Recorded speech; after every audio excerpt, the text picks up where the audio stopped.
અંગ્રેજોની અધીનતા નહીં સ્વીકારનાર ડાંગના રાજવીઓની શૌર્યગાથાનો ઉલ્લેખ કરીને ડાંગ જિલ્લાના પ્રભારી મંત્રી જયરામભાઈ ગામિત સહિતના મહાનુભાવોએ ડાંગ દરબારના ઐતિહાસિક કાર્યક્રમનું ઉદ્ઘાટન કર્યું હતું. આદિવાસી સમાજની જીવનશૈલી, તેમનો પ્રકૃતિ પ્રેમ, કલા વારસો વગેરેને જાણવાનો અને માણવાનો અનમોલ અવસર પૂરો પાડતા ડાંગ દરબારની ઐતિહાસિક પૃષ્ઠભૂમિનો ઉલ્લેખ કરતા મંત્રી ગામિતે રાજા રજવાડાઓની માતૃભૂમિ પ્રત્યેની દેશભક્તિની અપ્રતિમ ચાહનાને યાદ કરતા ડાંગ જિલ્લાના ઐતિહાસિક મહોત્સવને કારણે દેશની શૂરવીરતા, શૌર્યગાથા અને આદિવાસી ગૌરવને જાણવાનો અવસર પ્રદાન થાય છે તેમ ઉમેર્યું હતું. પોતાના પ્રાસંગિક વક્તવ્યમાં મંત્રીએ ડાંગ દરબારનો ઇતિહાસ વર્ણવી ડાંગના રાજવીઓને અપાતી સાલિયાણા અર્પણ કરવાની ઐતિહાસિક પ્રણાલી અદા કરવાની ભૂમિકા સ્પષ્ટ કરી હતી. મંત્રી ડાંગ દરબારના મેળામાં પ્રશાસને ઉપલબ્ધ કરાવેલી પાયાકીય સુવિધાઓનો પણ ખ્યાલ આપ્યો હતો. ડાંગ દરબારની પરંપરા અનુસાર પ્રતિવર્ષ આ કાર્યક્રમમાં પધારતા રાજ્યપાલ આ વેળાએ તારીખ 2 માર્ચે આહવા ખાતે પધારી ફરી એકવાર રંગ ઉપવનના આ જ રંગમંચ ઉપર રાજવીઓનું યશોચિત સન્માન કરશે તેમ પણ ઉમેર્યું હતું. ખૂબ જ સાદગીપૂર્ણ રહેણીકરણી ધરાવતા ડાંગ જિલ્લાના રાજવીઓની પરંપરા અને તેમની ગરિમાપૂર્ણ ઉજવણીનો ઉલ્લેખ કરીને ડાંગ દરબારના ઐતિહાસિક લોકમેળાના ઉદ્ઘાટન સમારોહ દરમિયાન ડાંગના રાજવીઓનું પરંપરાગત સન્માન કરાયું હતું. પ્રત્યુત્તરમાં ડાંગના રાજવીઓએ પણ ડાંગ પ્રદેશના સમગ્ર પ્રજાજનો વતી મહાનુભાવોને ધનુષબાણ અર્પણ કરી અભિવાદન કર્યું હતું. રાજવીઓ પરંપરાગત રીતે 500 પારી, સાલ અને સ્મૃતિ ભેટ અર્પણ કરાઈ હતી.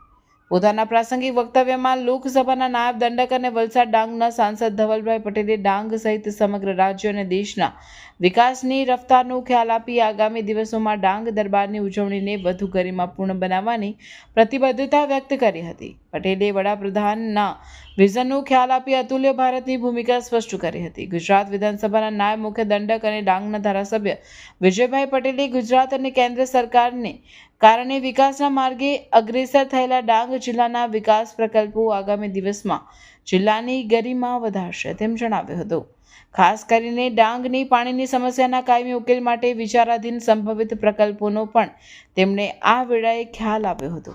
દરમિયાન રાજવી પરિવાર વતી વાસુરણાના રાજવી ધનરાજસિંહ સૂર્યવંશી રાજ પરિવારોની લાગણી રજૂ કરી વન પર્યાવરણ જાળવણીની અપીલ કરી. તેમણે રાજ પરિવાર વતી સૌ પ્રજાજનોને હોળી ધૂળેટીની શુભકામનાઓ પાઠવી હતી.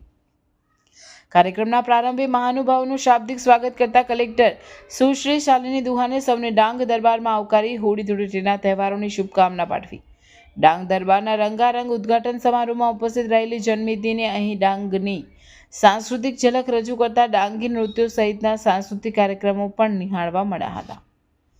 ડાંગ દરબારના ઉદ્ઘાટન કાર્યક્રમના સાક્ષી બનવા માટે ડાંગ જિલ્લા પંચાયતના પ્રમુખ નિર્મળાબેન ગાયન, તાલુકા પંચાયતના પ્રમુખો, ભાજપા પાર્ટી પ્રમુખ કિશોરભાઈ ગાવિત, ગુજરાત પ્રદેશ સમસ્ત આદિવાસી સમાજના પ્રમુખ ડોક્ટર પ્રદીપભાઈ ગરાસિયા સહિત જિલ્લા પોલીસ વડા સુશ્રી પૂજા યાદવ, પ્રાયોજના વહીવટદાર આનંદ પાટીલ, ઉત્તર વન વિભાગના નાયબ વન સંરક્ષક સર્વ શ્રી મુરારીલાલ મીણા અને ધીરજકુમાર, અધિક નિવાસી કલેક્ટર SD તબિયાર, પ્રાંત અધિકારી સુશ્રી કાજલ આંબલિયા, દક્ષિણ ગુજરાત ઝોનના સંયુક્ત માહિતી નિયામક અરવિંદ મચ્છાર સહિતના ઉચ્ચ અધિકારીઓ, પદાધિકારીઓ, મહાનુભાવો, અગ્રણી નાગરિકો, વ્યક્તિ વિશેષ, સ્થાનિક પ્રજાજનો, સાંસ્કૃતિક કાર્યક્રમો રજૂ કરનારા કલાકારો, મીડિયાકર્મીઓ અને ડાંગના દરબારીઓ વગેરે ઉપસ્થિત રહ્યા હતા.